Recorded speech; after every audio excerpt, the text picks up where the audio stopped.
Olá, estudantes do 6º ano! Neste vídeo, nós vamos falar sobre sujeito e tipos de sujeito. Vamos lá?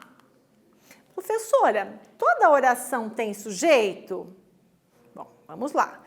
Para saber que é oração, né, nós temos que saber que o enunciado contém um verbo ou uma locução verbal.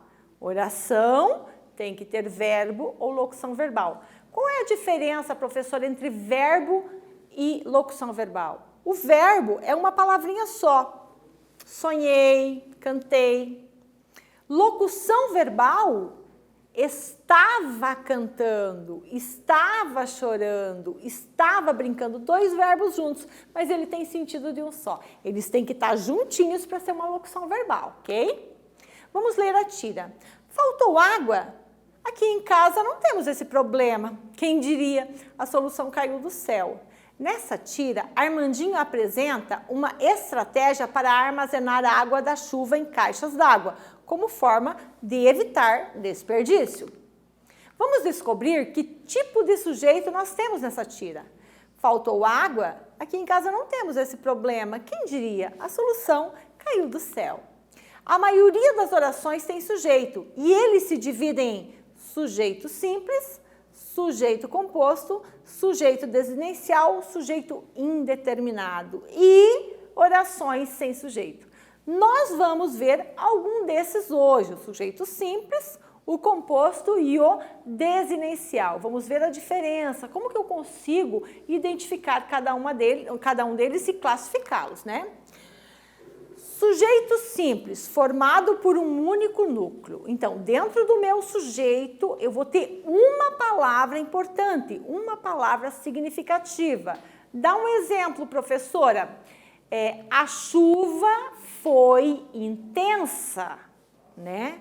De quem que nós estamos falando? A chuva. Nesse a chuva, que é o meu sujeito, quantas palavras são importantes, significativas ali? Palavra chuva, portanto, eu tenho um núcleo só, sujeito simples. Agora, sujeito composto, formado por 2 ou mais núcleos. A chuva e o vento foram intensos. De quem nós estamos falando? A chuva e o vento. Nesse meu sujeito, que é a chuva e o vento, quantas palavras importantes temos ali? Palavra chuva, vento, 2, portanto, eu tenho um sujeito composto. E o sujeito desinencial é facilmente identificado pela terminação verbal. Quando eu não tenho o sujeito expresso, mas pelo meu verbo, eu consigo identificar. Por exemplo, aprendi a lição. Quem aprendi? Eu, mas o eu não está ali. Mas pelo verbo aprendi, pelo finalzinho do verbo, eu consigo saber que o sujeito é eu, né? Faltou água? De quem estamos falando? Estamos falando da água. Como classificamos esse sujeito? Classificamos como sujeito, essa parte da frase, classificamos como sujeito.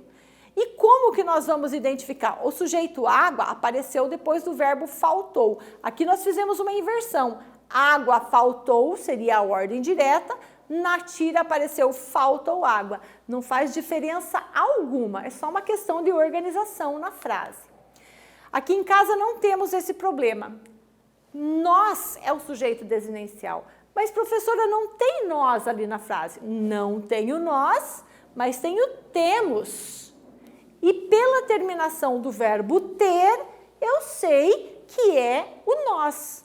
Nós é um sujeito desinencial, o sujeito não está explícito e pode ser identificado por meio da terminação verbal mos, temos. Como assim, professora? Eu tenho, né? Tu tens, ele tem, nós temos. Percebeu? Reconhecemos hoje, pessoal, o sujeito simples, o sujeito composto e o sujeito desinencial. O simples traz para nós uma palavra importante, um núcleo, por isso que é simples. O sujeito composto, 2 ou mais palavras importantes significativas, portanto, nós temos um sujeito composto. E o sujeito desinencial, nós vamos identificar pela terminação do verbo. Ele não está expresso, mas pela terminação eu consigo identificar, tá certo, pessoal? Nesse vídeo, nós falamos sobre sujeito e tipos de sujeito. Espero que vocês tenham gostado. Até breve.